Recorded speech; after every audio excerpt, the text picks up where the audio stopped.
Lobuanas, como estão os nobres animalejos? Hoje a gente vai falar de um filme que foi banido, baseado numa história clássica vitoriana, que fala sobre uma ilha perdida, um cientista completamente sem escrúpulos, criaturas blasfemas. Mas antes eu queria convidar vocês que estão curtindo as nossas histórias para se inscreverem aqui no canal, tá? Porque isso traz vontade da gente pesquisar, da gente gravar, tá? Da gente trocar uma ideia com vocês, tá? Vocês são sempre muito bem-vindos, tá? E também, em retribuição, tá? Eu vou mandar adesivos para vocês, tá? Mandei fazer uns adesivos aqui das Aventuras de Henrique San. É só escrever aí que tá afim. A gente depois manda o endereço para mim e eu mando para o correio para vocês com o maior prazer. Porque a vida é uma grande aventura ou não é nada, tá? Às vezes tem um roteirinho meio pronto do que eu vou gravar, né, qual vai ser o próximo vídeo ou os próximos, e eu acabo me deparando com alguma história interessante que dá vontade de furar a fila, né? Acabo ficando quase ansioso de contar para vocês o que eu andei lendo ou assistindo. A gente está no mês do Halloween, então é muito apropriado até falar desse filme de 1932, que se chama A Ilha das Almas Selvagens, né? No original é The Island of Lost Souls, que nada mais é do que a primeira adaptação da Ilha do Dr. Moreau, do H.G. Wells. Tá? Esse filme é do início dos anos 30, ele é curtinho, ele tem 1h10, 1h11 assim, de duração.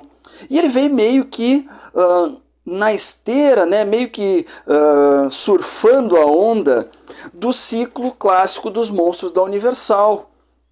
E aí veio o Drácula, veio Frankenstein, o Homem Invisível, e outros estúdios quiseram também entrar nessa, como é que eu vou dizer, nessa moda, porque estava dando bastante retorno, estava dando muito o que falar.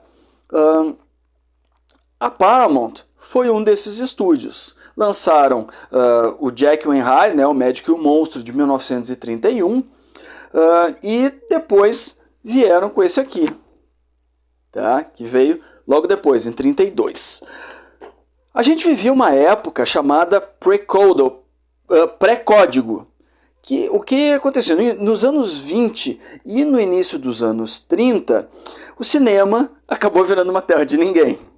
A gente tinha filmes que falavam de sexo abertamente, mostravam drogas, pessoas consumindo drogas, violência, miscigenação, que era um tabu, e, vamos dizer assim, a coisa meio que não tinha muito limite. A cada lançamento o público se interessava e os estúdios iam, vamos mais um pouquinho, vamos mais um pouquinho. A gente tem em 32 um filme que marcou muito, que até hoje causa enorme desconforto, que é o Freaks. Que também é um filme que foi banido durante muito tempo. Tá? Em português é Monstros, tal, e ele tem algumas pessoas com deficiências físicas, tal, tá? Reais, assim. Tá? Nesse aqui, depois do Jack, depois dos outros que foram lançados, ele disse, cara, vamos ir até onde dá, vamos passar de todos os limites. Tá? E, claro, todo esse movimento aí do cinema acabou gerando uma resposta das famílias, né, que estavam muito preocupados com a imoralidade, né, que o cinema estava trazendo para dentro de casa. Então criou-se, né, um código oficial e extraoficial, assim, que era o código, ficou conhecido como Código Reis, que é de 34, eu acho, que aí meio que delimitou o que tu podia fazer no cinema, o que tu não podia. Tu não podia mais mostrar infidelidade, tu não podia mostrar insinuações sexuais explícitas, as femme fatales, que antes permeavam as histórias, elas sumiram, então a coisa ficou bem mais comportada dali para diante. Esse livro aqui, então, ainda é dessa época assim, mais ousada, né? Foi baseado no livro do H.G. Wells, de 1896, né? A Ilha do Dr. Moreau, que eu fui procurar para mostrar aqui no vídeo, eu não tenho. Então, se alguém quiser me presentear, eu aceito de bom grado, né? Olha que cara de pau. O H.G. Wells estava vivo ainda quando lançou esse filme e ele odiou. Ele não gostou da adaptação porque o filme vai mais para um lado do terror. Tá? Ele é bem, como é que eu vou dizer? Ele espanta, assim, pra galera da época muito mais ainda.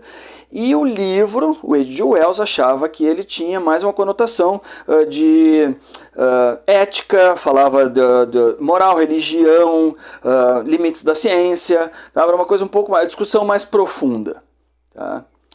A gente tem nesse filme aí um ator que rouba a cena. Eu considero que boa parte do filme é a figura do Charles Laughton, que é um ator inglês, que ele faz o papel do Dr. Moreau, né? Ele é de formação, de formação shakespeariana, e ele ficou conhecido por papéis assim de época. Chegando a ganhar o Oscar por interpretar o Henrique VIII no filme. Então, pô, era um ator, né, bem considerado, assim. Era um ator de verdade, digamos. Tá? A gente tem, ele é o vilão, vamos dizer, Dr. Moreau. A gente tem o mocinho da história, né, o galã, que é o Richard Arlen. Tá? Esse ator ele ficou mais conhecido por interpretar um piloto no filme Wings, que foi o primeiro filme a ganhar o Oscar de melhor filme.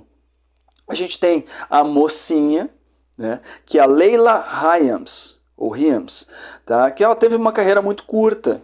E interessante que a carreira dela meio que durou dos anos 20 até o início do Código. Tá?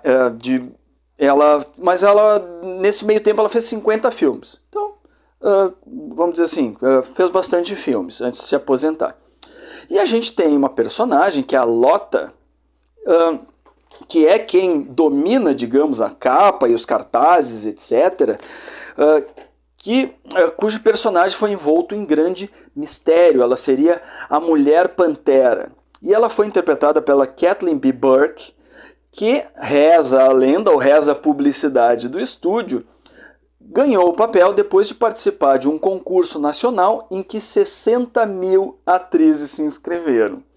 É aquelas histórias que é um pouquinho difícil de acreditar, assim, é um pouquinho hiperbólica demais, né? 60 mil para escolher uma. E ela ficou muito... a imagem dela ficou ligada demais a esse filme, a esse personagem. Ela fez mais uns papéis muito parecidos, né? Ficou estigmatizada, talvez, pelo papel, e ela largou de mão a carreira logo depois. E a gente tem também o Bela Lugosi, tá? Aqui exibindo uma hipertricose facial, né? Coitado do Bela. Diz também que ele ganhou menos do que os outros atores. E ele entrou meio de última hora no elenco porque o Bela estava falido. Tu vê, 2 anos depois dele ser o Drácula, cara. Né? Pô, ele ser um dos atores mais famosos do mundo, o cara faliu. E aí ele começou a pegar qualquer papel, e esse foi um deles. E é interessante porque o Bela Lugosi, a gente viu que o nome dele estava no filme. Mas até o fim, quando chegou no fim do filme, a gente se olhou e disse, tá, cadê o Bela? O Bela Lugosi está completamente soterrado embaixo de um monte de maquiagem. A gente voltou um pouco e o que entrega ele é aquela cara de bolacha do Bela Lugosi e o zoinho do Bela. Aí que a gente viu, não, o Bela é esse personagem, que é o cara, que é o personagem, né, que ele é responsável por ditar a lei, porque existe uma lei lá na floresta, na ilha. Tá? Então, vamos começar a contar um pouquinho da história. A partir daqui a gente tem spoilers, recomendo muito assistirem o filme, quem não quiser saber até o fim, é a mesma história do livro. Então a gente começa com um naufrágio, em que o personagem do Arlen chega, ele é resgatado, né, num navio, e só que quando ele acorda, ele começa a andar ali por cima do navio, ele nota que tem muitos animais enjaulados, e eles estão se dirigindo para uma ilha. Aí tem um imbróglio, né, junto com o capitão tá borracho, comete uma injustiça, ele vai lá e senta a mão na cara do capitão. E o capitão, para se vingar, quando chega um barco para recolher os animais, o capitão simplesmente pega o cara e joga o cara de cima do navio no barquinho. Tá? E aí, nesse momento ele encontra, né, o Dr. Moreau, que está indo para a ilha dele, e diz, pô, não tem escapatória, vou ter que levar esse cara junto, não tem como ele voltar do navio. Chegando lá na ilha, ele diz assim, pá, cara, fica aqui, fica num alojamento aqui, por favor, não sai.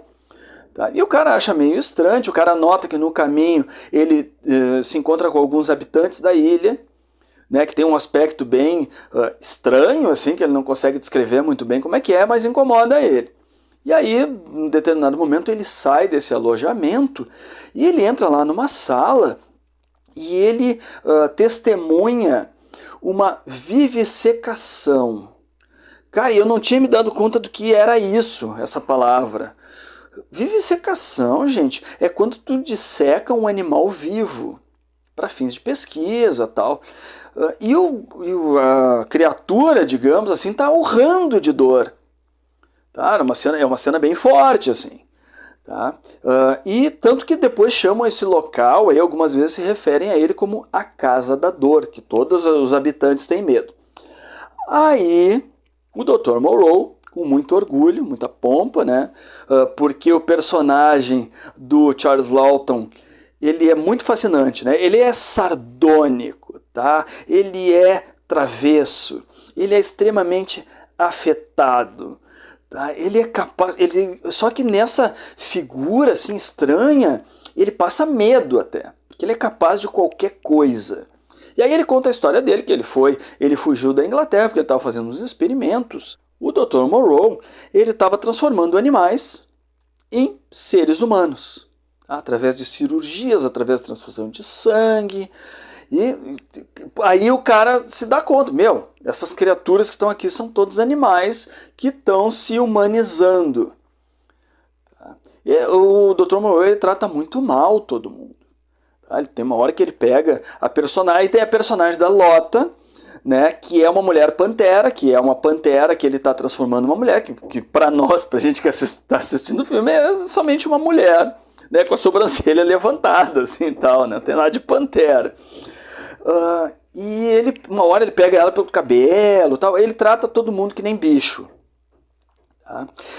E o Dr. Moreau, cara, ele quer que a Lota seduza o hóspede dele para ele ver se ela chegou ao ponto de virar mulher, a ponto de procriar com o humano. É nesse nível da doença da coisa e da insinuação da sexualidade.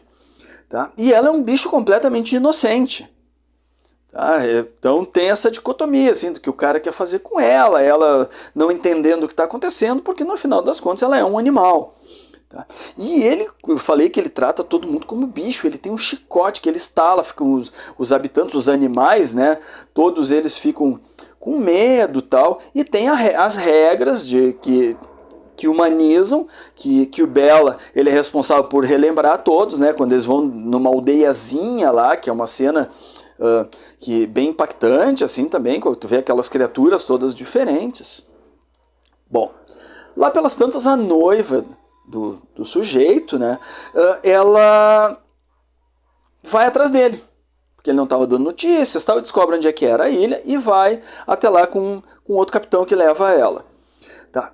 Quando ela chega, o Dr. Moreau recebe todo mundo muito bem, tal. E aí, como o mocinho, né, o galã, tinha descoberto que a Lota era uma pantera, tinha se enojado, estava de cara, queria vazar logo, não estava mais aguentando a cara do Moreau. Aí o Moreau, desgraçado, tem uma outra ideia que é muito mais asquerosa e blasfema. Ele quer pegar a mulher do cara, a noiva do cara, e cruzar com um ser simiesco, né, que é uma secla dele. Tanto que lá pelas tantas a mulher está dormindo num quarto e o simiano, tem o simiano, pior, tem o simiano, tem o chacal, falta o escamoso lá na ilha. O cara, né, vai lá e ele arrebenta as grades e quer pegar ela, tal. Aí lá pelas tantas todo mundo consegue meio que fugir. Mas o Dr. Moreau, ele manda esse secla dele, vai lá, mata o capitão. E nisso ele encontra os outros nativos, os outros habitantes da ilha, porque eles se referem a nativos, tá? Tem até uma crítica aí ao colonialismo, tá? Porque no livro parece que ele usa, o H.G. Wells, ele usa outro termo. Tá? Então eu estou reproduzindo aqui o termo que falam no filme. Tá? Seriam os nativos. Aí ele vai lá e diz, cara, eu matei uma pessoa, isso vai contra a nossa lei. Ele é um homem, o Dr. Moreau é um homem. Então o Dr. Moreau pode morrer. E aí rola um motim. Tá? As criaturas do Monroe, elas começam a vir em direção à câmera, tu começa a ver o rosto de cada uma delas, assim, umas coisas medonhas, e eles atacam o Monroe, tá? Numa cena de terror, realmente, tá? Ele apavorado, aquela turba em cima dele, pegam ele e levam ele para casa da dor. E aí eles entusiasmados, assim, vão pegando as faquinhas e tal, e aí vai todo mundo para cima, ele berra, tá? E aí, enquanto isso, o mocinho e a mocinha dão no pé, tá? E o filme acaba. Esse filme, por conta disso, dessas cenas todas, insinuações, ele foi banido na Inglaterra até 2011. Não tinha sido lançado ainda, acho que em DVD ou na TV, alguma coisa do tipo. Ele passou muitos anos banido em muitos países. Tá? Isso gerou algumas edições diferentes, que cortavam, por exemplo, essa cena final do Monroe sendo atacado, algumas cenas da Lota. Tem alguns diálogos e cenas, então, que foram suprimidos para poder passar em outros lugares. A violência implicada foi um dos grandes fatores. A galera passava mal no cinema. Tá? Ou isso foi publicizado, porque eles adoravam dizer isso, falaram isso do Frankenstein, que a galera saía escandalizada do cinema e tal. Mas o que pegou mais foi a questão do sexo, e principalmente, olha só, gente, da blasfêmia do cara se achar Deus. Pessoal, eu realmente achei o filme muito interessante, tá? Não esperava, tanto que eu descobri que ele foi banido depois que eu tinha assistido e fez sentido para mim. A cinematografia do filme eu achei muito caprichado, o preto e branco, sombras, tá? A história é muito bem contada, tu entende tudo do início ao fim, tá? Nenhum ator compromete. O Charles Laughton, ele dá um show. Tu não consegue desgrudar o olho dele da tela, porque é uma figura completamente dúbia, é quase cômico. Tem cenas que realmente ele é cômico, mas até por isso ele te incomoda, tá? Te causa desconforto. A maquiagem é tosca. Tá? Realmente a maquiagem ela é bem precária, ela é irregular, porque cada criatura tem um aspecto muito diferente. E aí tem uma questão interessante, que eu até achei legal, que tu não consegue identificar de que animal cada um vem. Sabe? São só seres assim, peludos, com feições estranhas, deformadas, tá? Que quando eles se juntam todos, tu não queria que eles viessem na tua direção. Tá? É uma história que, como eu acho que ela é bem atemporal, eu acho que cada vez que ela foi sendo adaptada para a época contemporânea em que o filme foi feito. E também acho que é uma história que daí, ao adaptar para filme, ela se beneficia da tecnologia, porque olha só, os animais, se for pensar que ele pegava animais, vivissecava e transformava em humanos, os animais não têm tamanho de humanos, aliás, pouquíssimos têm. Então, cara, tu imagina um macaquinho com cara de gente. Isso sim deve ser terror, sabe? Cara, o que eu achei, em geral, assim, o que eu definiria o filme é sádico. É um filme tenso e sádico. Tá? Ele teve depois, a Ilha do Dr. Monroe teve uma outra adaptação na década de 70, com o Burt Lancaster, tá? Que eu quero assistir, mas o Burt Lancaster, sendo quem era como ator, eu acho que ele não ia se meter numa coisa tão polêmica assim quanto esse primeiro aí. A gente tem o de 1996... um dos últimos filmes do Marlon Brando, tem o Val Kilmer, os dois completos, um mais pancada que o outro, tá? No filme e dizem também nos bastidores. Esse filme tem uma influência grande, vejam só, em bandas. Tá? Olha as bandas aqui que já fizeram algum material relacionado à Ilha das Almas Selvagens. Devo, Oingo Boingo, The Meteors, The Cramps, aí são bandas de psychobilly, Van Halen, Blonde tem um disco chamado A Casa da Dor, tá? E tem um grupo de rap também chamado A Casa da Dor, House of Pain, tá? Essa então foi a primeira versão desse clássico, tá? Um filme que causou enorme polêmica, tá? Na época que foi lançado, tanto que foi demonizado. Ou livros demonizados também, livros de histórias de terror, você encontra no canal Os Livros e Filmes da Bá. Tá? Eu vou deixar vocês, então, terminando essa história de almas selvagens, com a lei da selva, a lei do Dr. Monroe, que o Bela Lugosi cita em alto e bom tom. Tá? Não andar de quatro, esta é a lei. Não comer carne, esta é a lei. Não derramar sangue, esta é a lei. Até logo mais, buenas!